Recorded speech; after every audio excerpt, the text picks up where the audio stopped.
for the thousands in attendance and the millions watching around the world. Here live from Brockton Bay, ladies and gentlemen, let's get ready to slaughter, because we get to start the Slaughterhouse Games here in Worm Arc 13. I have thoughts on Arc 13. I've been kind of sitting on this one for a while. Part of it is like, all right, I usually take a couple days after I read it, and then I'll write my notes, then maybe another day or two to start filming it and recording it. I'm at least one day late because this is Thursday instead of Worm Wednesday, and yeah, I've been saying for weeks, I don't want to make a Worm Wednesday a thing, because what if I don't get to it on Wednesday, and then I finally say, okay, I'm going to do it a thing, and then the next week is the week where I miss it, because of fucking course I did. I'm not very far in Arc 14. I've listened to, I don't know, maybe like 45 minutes or so. When I finished Arc 11, I felt like, okay, I've got to go ahead and start Arc 12. Like, I'll take a day or two off, but like, I am excited. And I finished Arc 12, and I was like, oh boy, I can't wait to start Arc 13. Let's go, let's go, let's go. And then I finished Arc 13, and I was like, okay. I'll get to why I'm more, because there's a lot of shit that happened here. There's a lot of interesting shit, there's a lot of good shit. But by the end, I felt a lot of my excitement wane. And I know it's not the first time that's happened in Worm. And don't get me wrong, this is not going to be like, well, I'm going to take now a long break from Worm, or I want to stop it or anything like that. Because I very much like the story a lot. I like the setting a lot. I like the cast. But I do have some things I want to talk about. But before we get into some of my more the parts I found a bit more questionable, or at times downright infuriating, let's go ahead and just talk about the shit that happened. So one of the first things, it's, I almost said the main six, because I've been watching too much Friendship is Magic. Wait a second. Taylor, Brian, Lisa, Alec, Rachel, Aisha. Oh my god, there are 6 of them. I can call them the main 6, and no one can stop me. Oh my goodness, it's actually stupid. So the main 6 are having a strategy meeting about, like, okay, I think the Undersiders, or not the Undersiders, of course the Undersiders are there. I think the Travelers are there as well. They're kind of trying to figure out, how do we want to play this? Because I think they get a letter at the start from Jack saying, okay, we accept. This is kind of how we want to play it, one of us will test at a time. I think they specifically say Mannequin is up first. Each of us has 3 days to conduct a test, or to conduct all of our tests.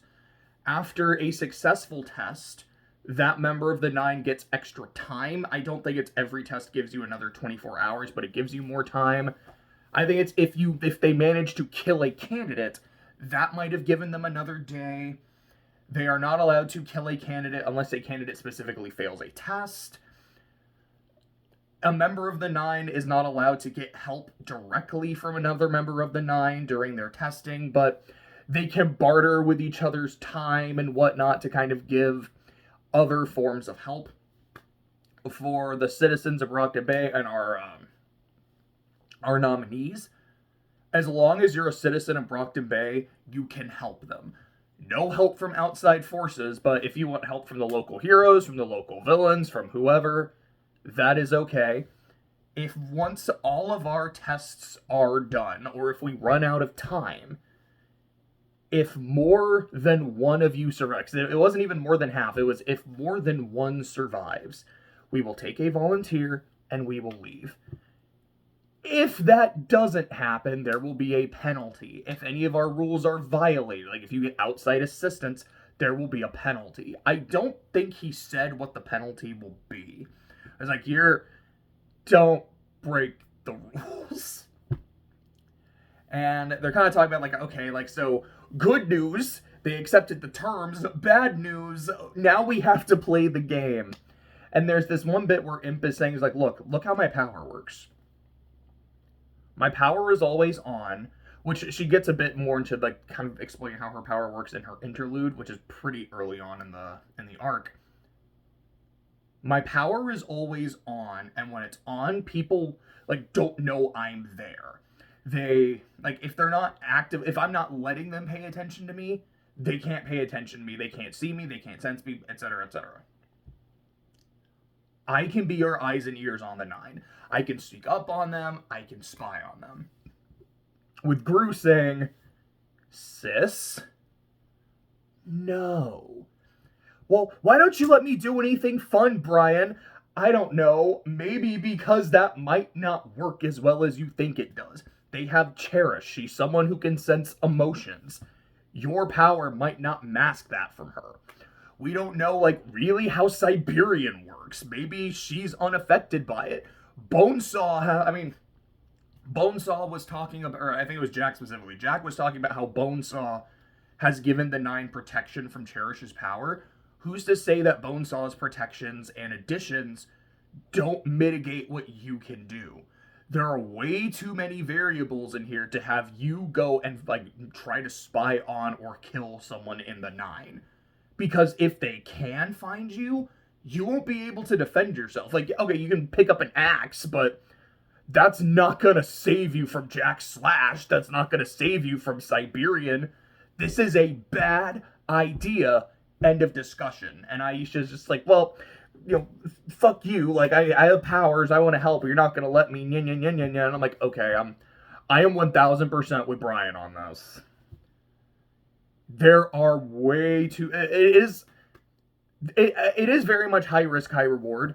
The high reward is, yeah, if this works, she can just keep eyes on them at all times. She can learn maybe more about them as people. And the more you learn about them, you might be able to find out ways to take advantage of them and their personalities and their group dynamics. You might also learn, like, who hates who and who might be more willing to flip if you can get someone to flip. And also, maybe she could just straight up assassinate somebody. And in that, the high risk is, if this doesn't work, you're dead. You are dead, you're a hostage, or you're a hostage that will very soon become dead. And I understand Brian saying that is, like, the reward is nice. It is not worth the risk, especially not the risk to my little sister. Fair enough. Imp does not see it that way. There's this one bit that I thought was kind of funny where Lisa's like, okay, guys, can I just say something? Well, I mean, you're Lisa. You're never going to stop saying anything. Can I not be on the front lines anymore, if at all possible? Like, could we put cameras, like body cams and shit that I could see? Can I just be mission control? Because I know when I first joined, I kind of said I'm not really a frontline person, and Brian and Rachel made it very clear that if you're part of the group, you're part of the group. You gotta have your boots on the ground. If we are risking our lives and our, like, autonomy, you have to do the same thing if you want to cut. She's like, but I mean, please? They're like, you know what? You've been on the front lines enough and risked enough, and you've got a big old scar on your mouth. Okay, you can stay behind, which, I mean, they say that that's a thing, but even then, she ends up having boots on the ground and some of the later attacks here anyway, so I don't know how much that becomes a thing. But the idea of Lisa just as mission control makes way too much sense. The first tester is Mannequin, and Mannequin does not have a lot of time. It's 3 days, but Jack's also like, all right, Mannequin, you got your ass kicked by the bug girl. You lose an entire day. You got to go. So Mannequin is wasting no time, leaving no crumbs. He is specifically going to test Panacea. And Lisa tells Taylor, we found Amy Dallins. Is it Dallins or Dallins? I think it's Dallins. And this is where she is, and it's nowhere near the rest of her family. This is weird. We should investigate. So Taylor goes to talk to her, and again, Amy is genuinely one of my favorite characters in the story because I find her so interesting. I mean, so you know, it's Spider-Man. With great power comes responsibility. With great power comes great responsibility. And first, she's like, yeah, but I hate that. I don't like this great responsibility because of what my power is. It's not you have a power, you can help people. My power is directly related to saving lives. And I know I have to use it. Do I want to help people? Yes, I'm not a monster. But the stress that comes with that, every person I save is someone else that I didn't. Because I spent time on you instead of with you. If I'm in this hospital helping people, it means I'm not at that hospital helping people. I can't take time and just take time off or enjoy myself because I know that's lives that are being lost. And I hate that. It's not healthy. Also, I know I'm the daughter of a supervillain, and there is a stigma against me. And I don't know how much of that stigma is just how I see myself and how much other people view me, but it's something I always have to fight off. Like the fact that I don't want to help people because it's so frustrating and it's so exhausting. Is this me being a regular teenage girl who can't deal with this stress? Or is it a supervillain side saying they don't deserve you? I don't know, and it scares me. And I got into a big fight with my family, and I'm not going to tell you the details of that because I still don't like you, Skitter. But I'm not okay. I'm like, I think she's so interesting, and I don't think I said this at the end of Arc 12, where I was like, I kind of want to make my bets for who of these heroes, of these candidates would join the 9. So if I remember correctly, there's 8 members of the 9, but there's 6 candidates, because Jack nominated Oni Lee, and they killed him, and Burnscar didn't have a nominee. So we've got Alec, who I don't think he will. I mean, maybe he could. Maybe he could really throw me through a loop, but I genuinely don't think Alec cares enough to join the 9. And even if it's like, hey, we need a volunteer, I think Alec is like, I don't want to do this. Not because he has qualms about killing people, because, oh boy, the little bit of Arc 14, it's like, yeah, Alec is, there's no morality in this dude whatsoever. What the fuck? I think it's just more of, I don't want to join the 9 because joining the 9 is a hassle. Because he's even talking to Cherish. He's like, dude, Cherish, why would you do this? Like, I know you're a psycho, and it's not like I'm that worried about you because I don't care about you, sis, but you're in way over your head. To me, he's kind of like Shikamaru in that way. It's like, that's too much work. I don't want to do it. Rachel in this arc is specifically saying, no, I don't want to join them. No, I don't want to join them. Like, yeah, I didn't tell you guys because I didn't tell you. I didn't really want to, but I don't want to join them. Armsmaster, no. Armsmaster literally was trying to commit suicide by cop against Mannequin because he would rather die a hero than live long enough to see himself become a villain. Even though he kind of, in a way, has already become a villain. He's like, I still want to die with whatever pride as a hero I have left. I think Hookwolf is a maybe, but I think the only reason Hookwolf would join is because it seems like he does genuinely care about his chosen. Like, I don't want to do this, but if it will keep my people alive, I will join the 9. But, I mean, even like in his interlude against Shatterbird, he makes it clear, I have no intention of doing any of this. I don't. I feel insulted by this. Which leaves two. Noelle and Amy. I really don't know enough about Noelle. And the vibe I'm getting is she has some kind of situation. If she uses it, because I think this is something Trickster says, is like, if she uses her power, everybody loses. Which is why Crawler really wants to fight her. But, they're keeping some kind of, she is in some situation that requires assistance. Coil is offering to give that assistance, and the Travelers want to help her, but they're lying to her about it.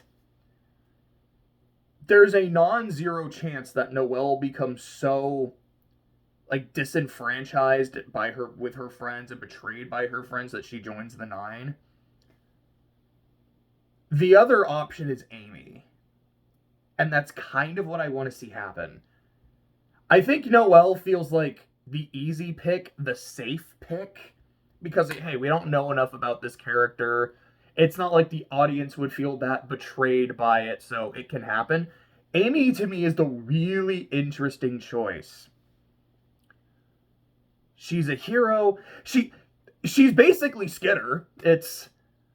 Skitter is someone who wanted to be a hero but had to be a villain to do it and is becoming more and more like a villain, while Amy is like, I am actively a hero, but there is that villain side to me that I am constantly trying to fight, I am constantly trying to bring down. And it's getting harder and harder to fight that off, especially with what happened with Victoria at the end of, I believe that was Arc 11. So if she gets to a point where she says, you know what? Fuck it. I don't care anymore.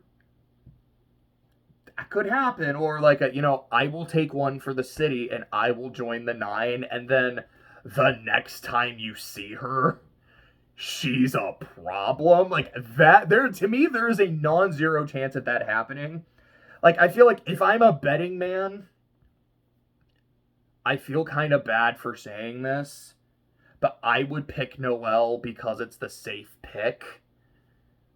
Because my biggest problem with Worm is I feel like even when major shakeups to the story happen or seem like it's going to happen, it kind of stays with the safer option.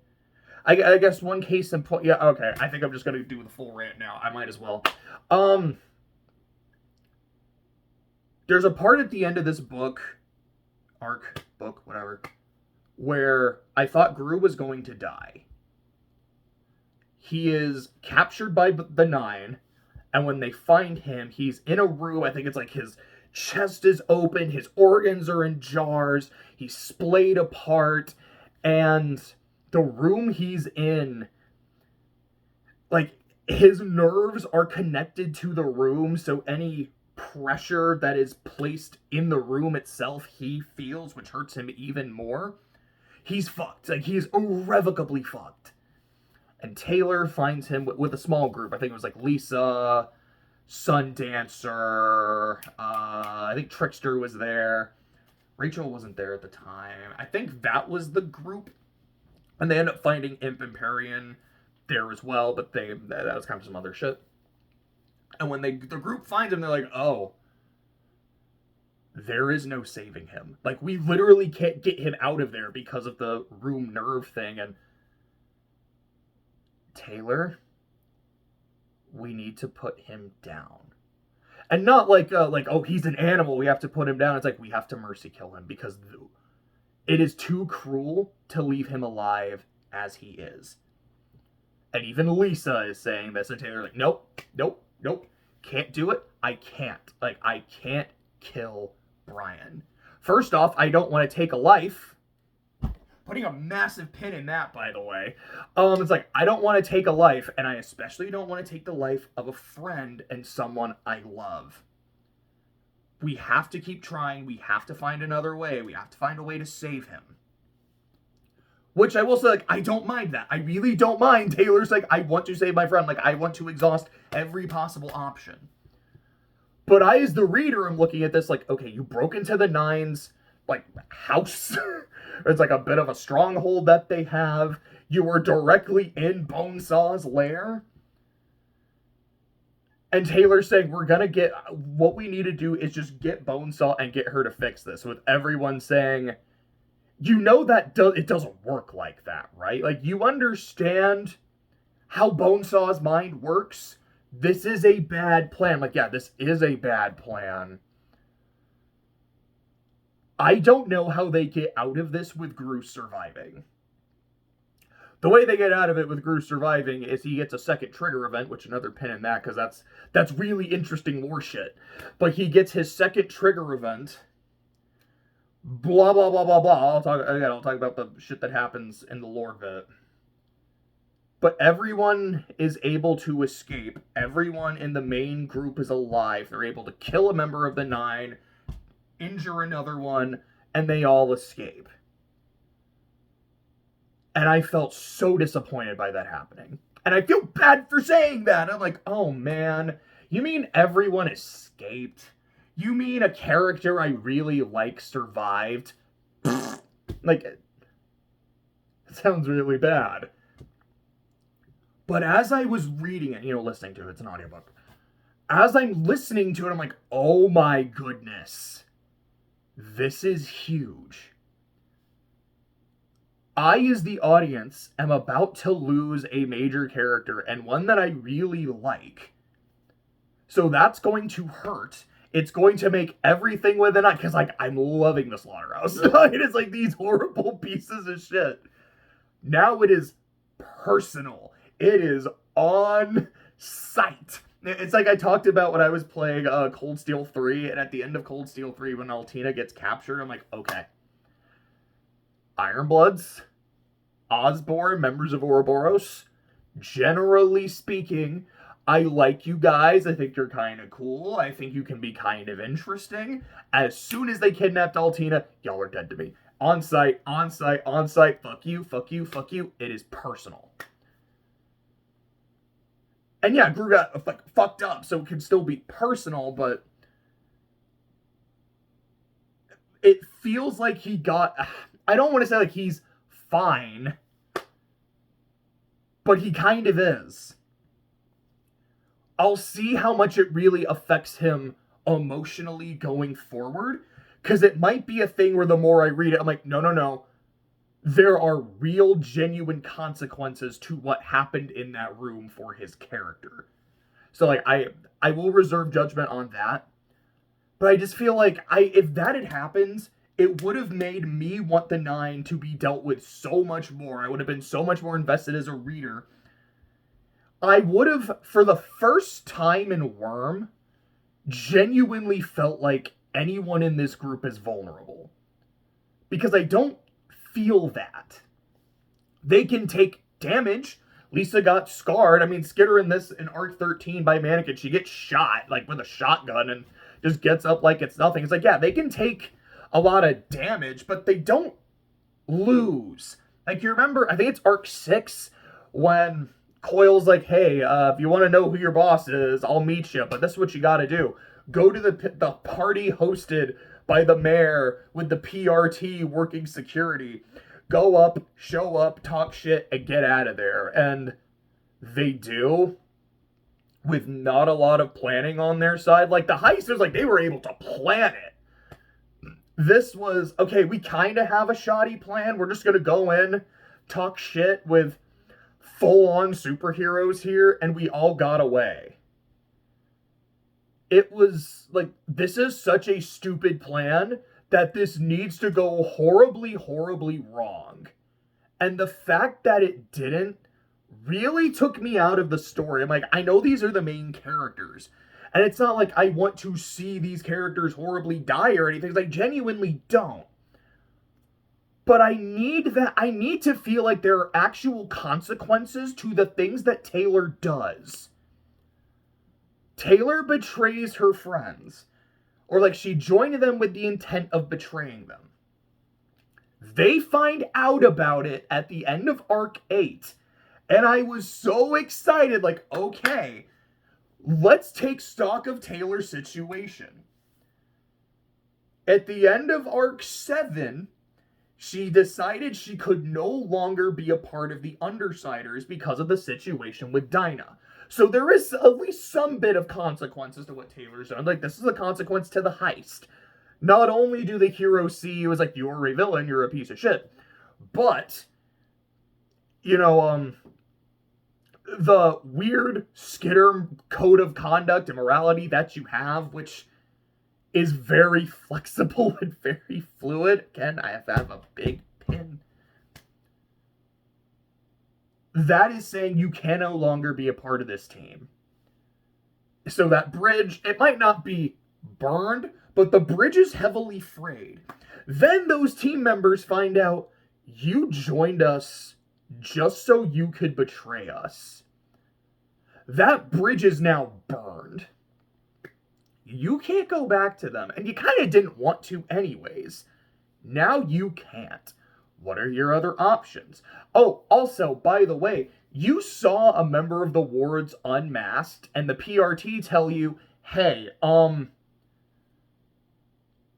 you probably did that on purpose. And you are using an Endbringer situation to take advantage of this. You get 3 options. Number 1, exchange of identities. No one else knows. I mean, she'll probably tell, whatever, because you can tell other people too. She gets to see you unmasked. It is a fair 1-for-1 trade. Option 2, you join the wards, and she's a part of that, but like you join her team. You're under heavy probation, Skinner, because of you're a piece of shit. But you get to join the hero team. Or 3, you go to the birdcage. You go to supervillain prison. What do you want? It is your choice. I pick prison because I'm not giving her my identity and I think the hero sucks, so I'm not going to join their group. Okay, so your group doesn't want you back, and to be fair, like they bail Taylor out of that situation, and then Armsmaster reveals the thing. But I look at this and go, at the end of Arc 8, okay, so the PRT wants to throw you in prison because you found out someone else's identity, are refusing to disclose your own, and refusing to join the team. Your teammates now understandably hate you for what you did. So, what are you going to do? Are you going to go to prison? Are you going to somehow fix this situation and kind of just redo the status quo? Are you going to be a solo hero / villain? Are you going to be a rogue? And we're going to see how that plays out. Are you going to swallow your pride and join the wards finally? And oh my goodness, what are we going to do? Like, there's options that can really change the story. And what ends up happening? Yeah, she's able to join the Undersiders again. It's not really a problem. If anything, her bond, like, looking at this from a social link perspective, because Persona, her social link with Lisa increased after all of this. Her social link with Alec didn't change because Imp is now part of the group. She maybe started that social link, like, not really, they're not close, but almost maybe kind of. The relationship with Gru is reversed, and it takes a little bit to get it back on track, but it was like we can't be as close as we were. I don't fully trust you yet. And then after a couple missions, like, okay, like they're good again. And the relationship with Rachel is completely severed. That to me is like, this is the one big consequence to all of this is you're not really friends with Rachel anymore. Which, I mean, I guess that's something, but compared to all of your friends hating you and you can't join them anymore, going to prison, joining a completely new team, and maybe being like, okay, I joined the Undersiders to get information to the PRT. Maybe now she wants to join the PRT to get information to the Undersiders. Like, okay, well, I always wanted to be a hero. Now let me actually do it and see how I feel about it and how conflicted she is when fighting the Undersiders. Are the Undersiders conflicted when they fight her? Like, Rachel won't be. Rachel will be on site. But what about someone like Alec? Like, does Alec care at all? Or like when they fight, is he kind of enjoying it? Like, no. Like, as apathetic as I am, this hurts, Skitter, and I'm gonna make sure you feel how much it hurt. Like, I'd be interested to see how that played out. What about with Brian? Like, oh my goodness, that's gonna be super interesting. And it just doesn't happen. And then you got this, or like Brian dying. Yeah, I want to see how that affects Taylor mentally. I want to see how that affects the Undersiders as a group, because Brian is the leader of that group. Coyle's the big boss. He is the leader of that team. He is what keeps them together. What happens without Brian? I don't know. And I was fascinated to find out what happens to the Undersiders without Brian? I guess I don't have to I don't have to wonder now, because it's just not going to happen.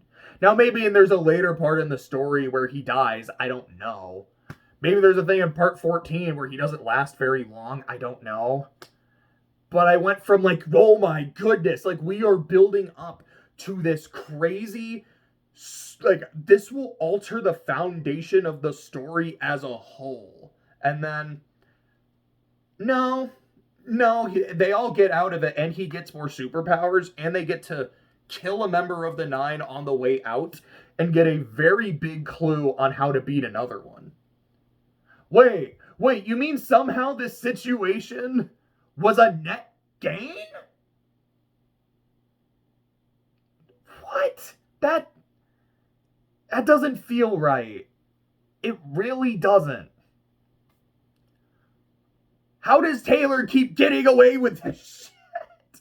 Like, it bothers me. It really does. And that's why when I finished arc 13, I wasn't like, I gotta read the next one. I was like, this, I have to kind of let this simmer for a bit. This feels kind of bullshitty. It's not that it's really bullshit. Like, I feel like, and again, like, there's lore shit. It makes sense within the confines of the story. But I really am at a point now where, like, it's not that I don't care about the Undersiders, but I genuinely don't think anything bad can happen to you. You guys are invincible. Because in situations where you should lose, or where you clearly did lose, you either get out scot-free or it's somehow a net gain. I don't like that. I really don't. If you're dealing with this group called the Slaughterhouse 9, who are so on sight that everyone is trying to make an alliance about them, that people are terrified. Like, this Jack Slash dude has been doing this for years and no one can stop him. And when they have you in their clutches, like, they are causing problems, you guys just get out of every situation. Like, Taylor 1v1's Mannequin, someone she says, this dude hard counters me, and still gets him to retreat. Like, I get it. Skitter's badass and everything. I don't want to say that I hate Taylor, although I have a big pin here that might make me think otherwise. I want to see her lose, because I want to see how she responds to it. And to me, the Endbringer, like what happened at the end of Arc 8, doesn't feel like she lost. I guess that's it. Like, that to me doesn't feel like a loss, because she's just able to fix everything relatively quickly. Again, with the exception of the relationship with Rachel, which I know, like, they were kind of starting to build a thing, but it doesn't feel like, man, you lost that relationship. Like, the biggest loss is her dad, but her dad is still alive. It's not like her dad hates her or anything. It doesn't feel like this has reached its consequence yet. Maybe it doesn't. If it does, because I was saying, it's like, maybe the terrible thing Jack Slash does is he kills Danny. And then Taylor goes full Skitter at that point. Like, I don't know. And I guess that's almost kind of another thing, is I've realized Worm has become a lot more about Skitter than it has about Taylor. And I miss the Taylor parts. Like, I even said in those earlier parts, like, as much as I love all the superhero shit, seeing her in the school environment is also super interesting. One of my favorite scenes is when there's that big school meeting, and they're like, well, what's the name? It's like Herbert, I don't remember. It was like, Miss Taylor, yo, these are some accusations, but without any proof. Oh, I have proof. And then just brings up the entire stack. This, and this. Oh, that's quite a lot of things. That was Thursday. You want to go through the rest of the week, the rest of the month? Because I have receipts. that part of the story is super interesting to me, especially when it does start to cross over into the superhero thing. Like, oh, she slaps Emma in the middle of the mall, and then Shadowstalker gives her trouble for it. And then later you find out Sophia and Shadowstalker are the same person. This makes so much more sense in hindsight. Emma, you magnificent bitch, you piece of shit. It's so interesting. Or how after Alec, like, meat puppets Sophia, and Sophia sends, like, to the school and, like, the police all the bullying they did to Taylor. I'm like, oh, I would love to see how this got resolved in the school format. Like, what would happen? It doesn't. Taylor wanted to get transferred to Arcadia High, which is where the wards, with the exception of Sophia at least, that's where they go to school. So now she gets to meet, maybe she's not joining the wards yet, but now she's got, like, clock blocker and Weld. I mean, Weld wasn't there at the time. But, like, breathing down her neck, and she gets to know them. And it's like, now that I'm knowing them as people, do I still want to fight them? Like, that's the conflict I really want to see. The Slaughterhouse games are fun. They really are. I like the superhero shit.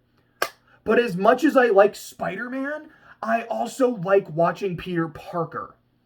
It's why I love the Spider-Verse movie so much. Like, I love seeing Spider-Man do cool shit. But it is Miles at his core that keeps me invested in what's going on.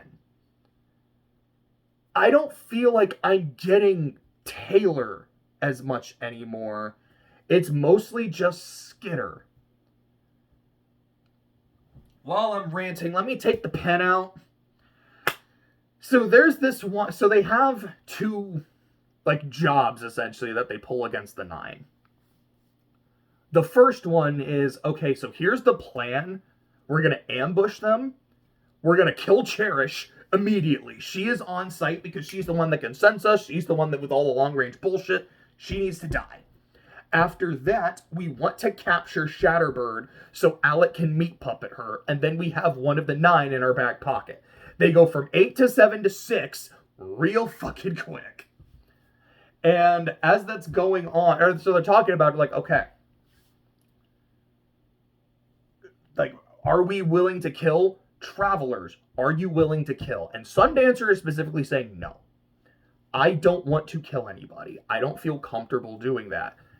And Taylor's, at least internally, I don't remember how much of this was dialogue. I think some of it was, but a lot of it was her monologue saying, being like, man, why are you like this, Sundancer? You know, like, they are such a problem that we need to be able to do this. Like, the fact that you want to be a pacifist, like, that's sweet, that's cute, I get it.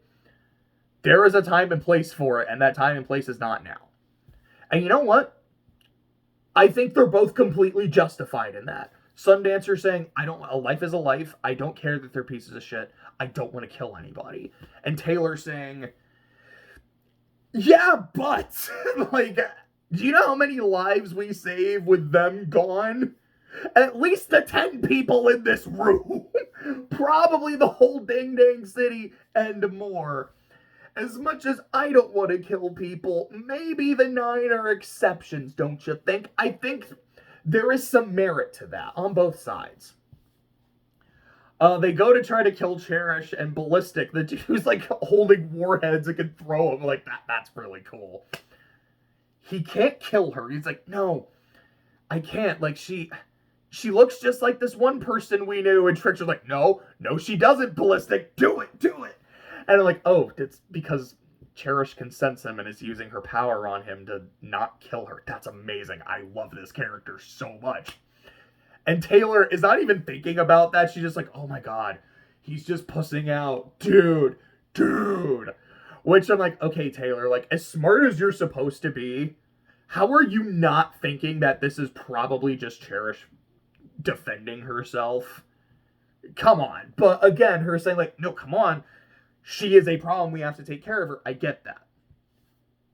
Fight happens, and my favorite part of the fight, no question, is Crawler just, like, going towards, I don't remember specifically who he is going toward, and then Trickster snapping his fingers and switching Crawler with a bus that's, like, all the way over here. Crawler, what the fuck? Go. Happens again, and then he just gets really mad, like, come on! That got a good laugh out of me. It's like, that's a really fun way of Trickster using his power and just trolling crawlers. Amazing. But they end up escaping. They capture Cherish. They capture Shatterbird. And they bring them back to Coil's HQ.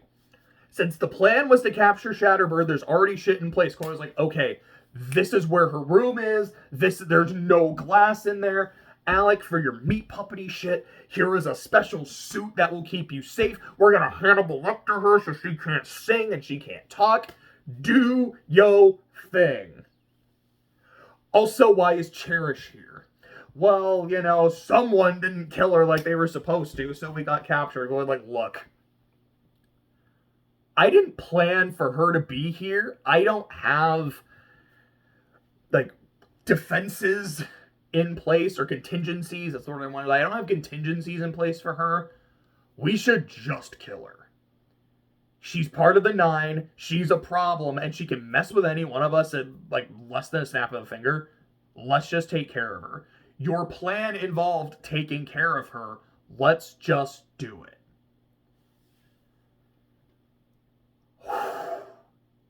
And Skitter, bless her heart, and I mean that in the most condescending, Lord child, I am so frustrated with you way I can, says, I won't be a part of that because I'm not an executioner.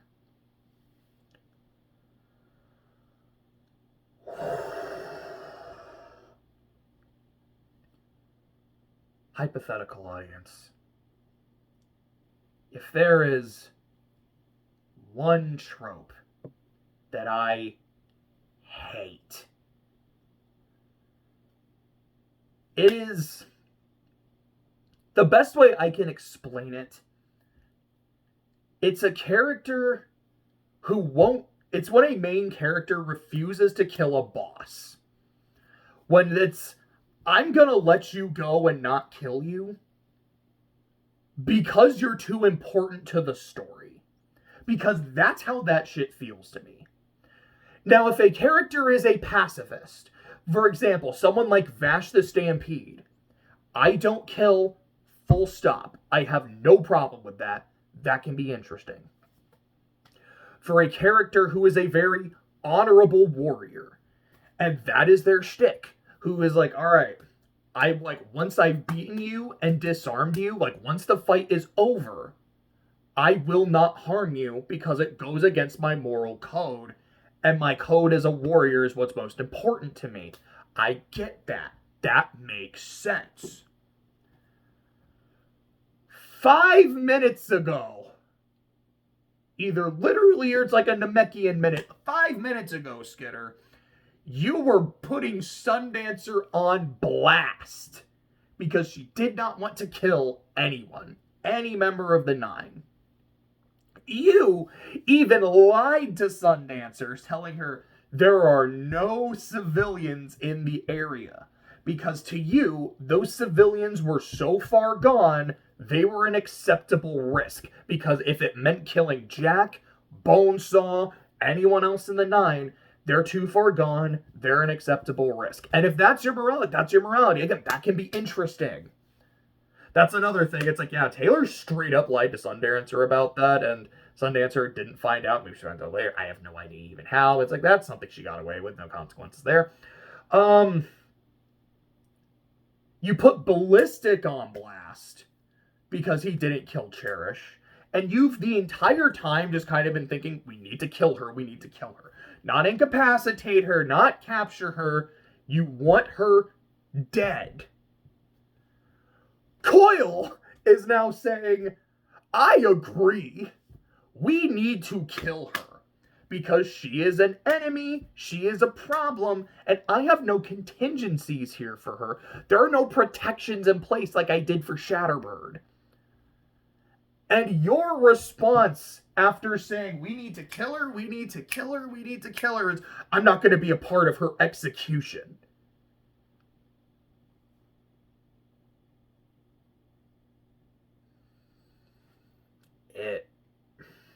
It makes me so mad.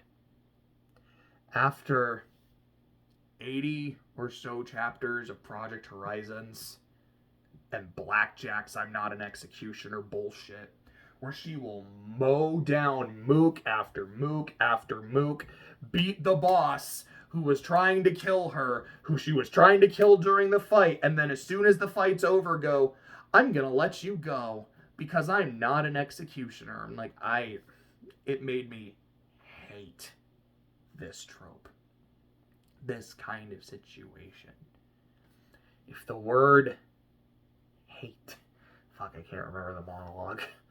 It's like if it was hate on every, I don't know, like microfiber of my innards or whatever, it wouldn't equal 1/1 billionth of the hate I feel for you in this exact moment. Hate. It made me mad. So that shit. And also, hey, we're setting up a character death that will fundamentally change the story, or at the very least will fundamentally change the dynamic of the main group. And not only will he not die, he'll get new powers out of it, and there'll be some other benefits. Just made me upset. So let me talk a little bit about that, because I was gonna just go through the plot of this, but I don't think that's happening anymore. They go to attack the Nine a second time. Now that they have the Shatterbird puppet, and they don't kill Cherish. They just kind of, they're like, we'll figure it out later. Kill you later.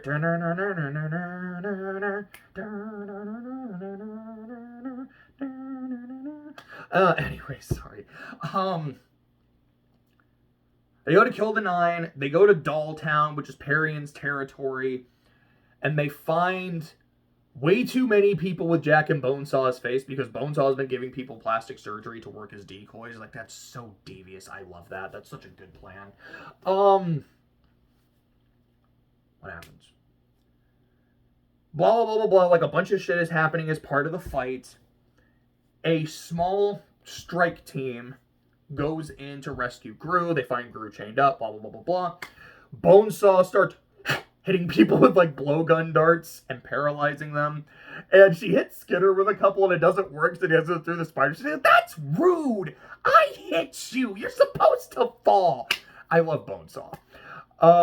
When Parian shows up with, like, a giant gorilla doll that punches the shit out of Bones, she goes, that's rude! I was in the middle of something. You can't just do that!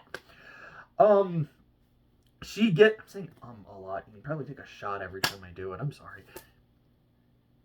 Bonesaw is finally able to paralyze Skinner. He's like, I'm going to cut open your head first, Bug Girl, because I can't wait to learn about it.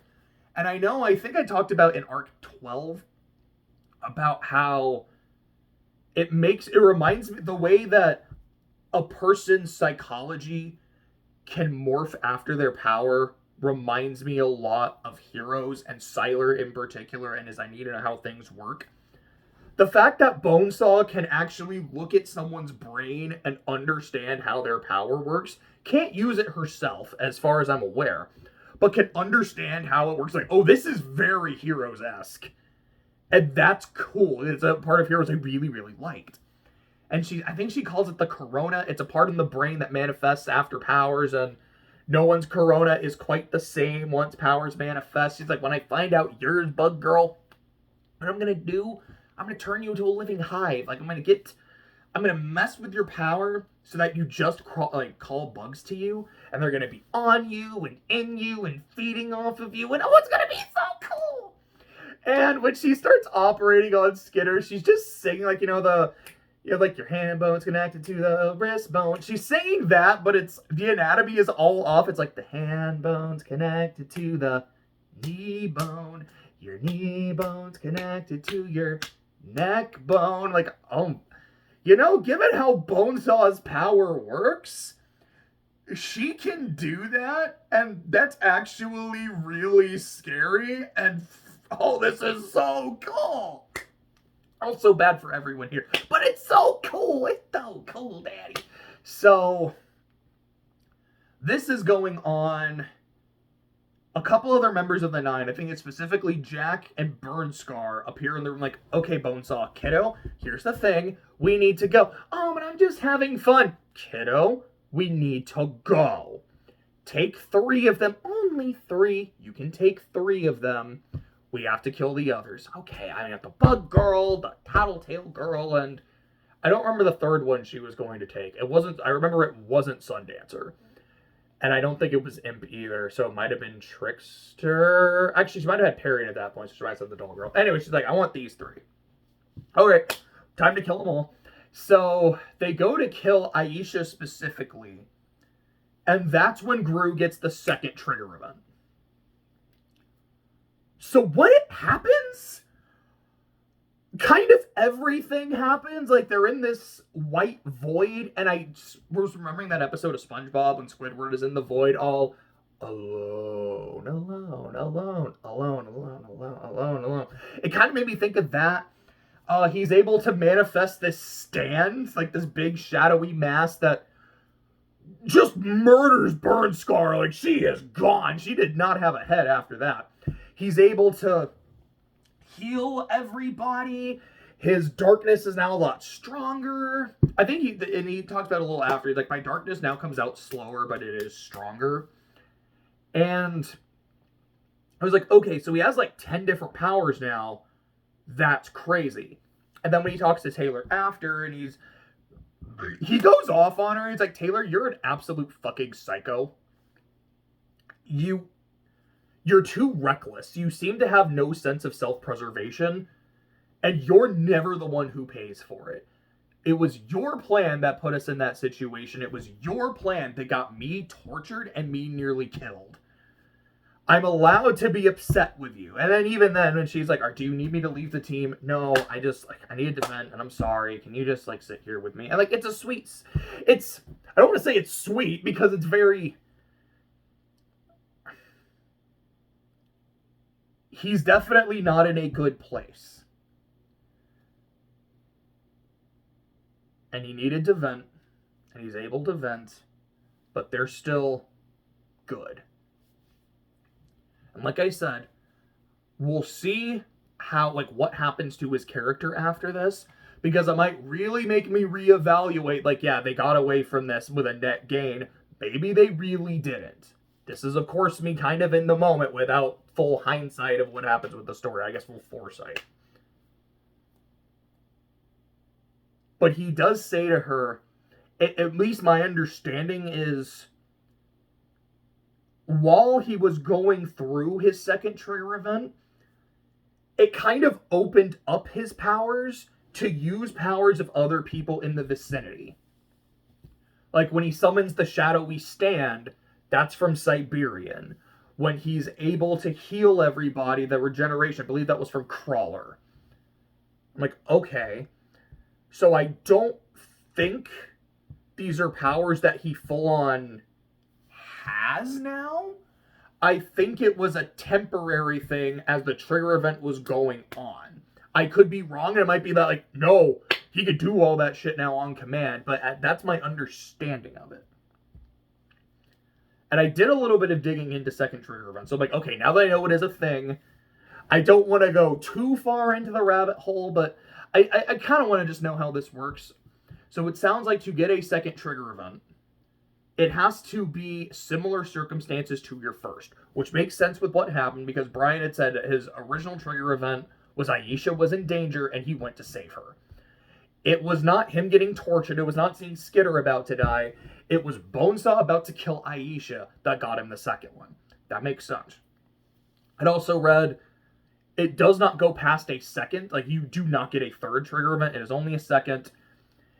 If it's a mass trigger event, you can't get a second. And if you're a second generation cape, you also can't get a second trigger event. I'm like, okay, that's all pretty interesting stuff. In terms of accessing other people's powers at that time, I didn't really look into that. I don't want full spoilers. I just kind of want to know very basically, now that I know this does happen, kind of how does it work? And it sounds like, because it's related to the first trigger, it's not just going to give you fully new powers. Because I was saying before, like, I don't know how a second trigger event works if it can happen. Would it give you a strong, like, would it give you, like, for example, for Taylor, could she get a second trigger event that made her like a waterbender? I don't know if that's a thing. And now I understand, no, that doesn't happen. If she were to get a second trigger event, it would make what she already has stronger. I'm not exactly sure how, but it would, take off some of the limitations or whatever. And I have no idea if she gets another second trigger event. The only character that I know does is Brian, because I read that part. What else do I really have to say? I made my complaints on the part known, so I do want to talk about the stuff I liked. I did like Imp's interlude quite a bit. Just like really explaining how her power works and her with her terrible Ted Pete mom. And when she's sneaking up on the Nine, my favorite scene when she's sneaking up on the Nine is Burnscar reading a graphic novel and then just using her flames to make the characters from the novel. Like, that's super neat. Like, that's so endearing. Like, I know she's an awful person, but that was kind of cool, actually. And, like, she just, like, kills the shit out of Bonesaw, and it doesn't matter. Like, that's terrifying. This girl just made herself immortal, and I don't know how she did it. What the fuck? There was that. Like I said, Trickster trolling Crawler during the fight was really fun. Cherish using her power on Ballistic with no one having any idea that she was doing it. I was like, that was a clever trick. There's a scene where Taylor goes to the PRT. He's like, okay, guys, I'll make you a deal. We gotta go save Brian. We have to go save my friend Gru. If you, and like, we're gonna go fight the Nine. If you help us, I will give you a member of the Slaughterhouse Nine. I will give you Cherish. And whoever she was talking to, I think it was Miss Militia. Miss Militia just says, no. Fucking kill her. What? You guys are heroes. And? Like, it's the Nine. Just kill her. I thought that was really funny. What else? Oh, like, the scene between Skitter and Amy really early. I liked that a lot. The fight with Mannequin, I think, is pretty fun with her, Gru, Rachel, and the dogs. Rachel loses a couple dogs, and there's one that, while super big, like, she goes inside to try to fix up. And my brain, I think in my head, I think I wrote it as a note, too. It's like, it's Tauntaun Bulldog surgery. And that was kind of neat. Burnscar shows up as they're kicking Mannequin's ass. And they're like, hey, you're not allowed to do this. This is against the rules. This is his test. You can't interfere. I mean, I won't tell anyone if you don't. Goes down, helps Mannequin up, high fives, and like, cool, I'm tagged in now. Now it's my turn. I'm like, I really like this character. She's kind of cool. And like, they talk about how she has no inflection or no emotion in her voice. Like, I can see that. But she just feels like she's kind of trolling there. She, sets fire to the alley so they can't escape. She's like, okay, Rachel, here's your test. You have to murder your fears to be able to join the Nine. And the thing you fear most is losing your friends. So here's what's going to happen. Either you kill your friends and pass your test, or you fail and I kill your dogs. So it's all on you. And Rachel's just like, I don't want to join you. And no, they don't mean that much to me. Like, I don't want to kill them. Partially because, yeah, I do actually kind of like them. But also because it means you're proving you right. And you're not right. And I kind of got a kick out of that. Also, part of Burnscar's power is that she can teleport through fire. That's so cool. Like, Taylor sends a bunch of bugs on her. They start stinging the shit out of her. And as Burnscar's getting fucked up, Mannequin pushes Burnscar into a fire, which immediately kills all the bugs. And then she just teleports out of the fire. Like, that's so cool. Yo! Like, again, I like the superhero cape shit. It's really dope. I just miss it being juxtaposed with regular-ass Taylor dealing with her problems and how she's becoming more confident in how she's dealing with them. I miss that part of the story a lot. I know I've talked before about Taylor's flexible moral code, but the sheer hypocrisy of, We gotta kill this bitch. We gotta kill this bitch. We gotta kill this bitch. Hey, I agree. Let's do it right now. No, I can't be part of her execution. Is something that just bothers me. It might not bother other people, and that's totally fine. I know this is just a very personal trope that I hate, but I hate it immensely. And for me, it's not the first time where I felt like this is a really interesting. This is a situation that can definitely shake up the foundation of the story. And it just doesn't happen. And it leads to me thinking that, yeah, the main character in particular, is basically invincible. Because even when she takes damage, even when she has horribly unbalanced matchups in the opponent's favor, and makes terrible, boneheaded decisions, she never really pays for it. And it's like, do I want her to die? No. But you know what I want? I want Taylor to learn. And she does. She gets smarter as a cape and as a villain, and I like that a lot. It really is. I want her as Skitter, not as Taylor, because Taylor has taken a lot of L's in her life. And a lot of them, basically all of them, seem like they've been completely undeserved. But I think I need to see Skitter take a genuine, bona fide loss. Because that, to me, makes me more invested in the story and the outcomes. Because when I'm reading it, and I always think, the main characters are getting out of this fine, because they always do, in even these kind of situations, it's not, the cape shit becomes not as fun to read for me. But, Pigot's interlude at the end involves her saying, hey, so here's the plan. We're going to try to nuke the Nine and then lead all the supervillains into that area to help. And then we're going to carpet bomb them. Which is wild. Which means maybe, just maybe, I will get what I've wanted from day one. Skitter stopping a nuke by smothering it in roaches. Do I think it's going to happen? No, because it's dumb. I fully admit it's dumb. It's stupid. But I want to see it happen. And maybe, just maybe it can. But, that was a lot less organized than I intended it to be. It was a lot later than I intended it to be as well. But those are my messy thoughts on Worm Arc 13.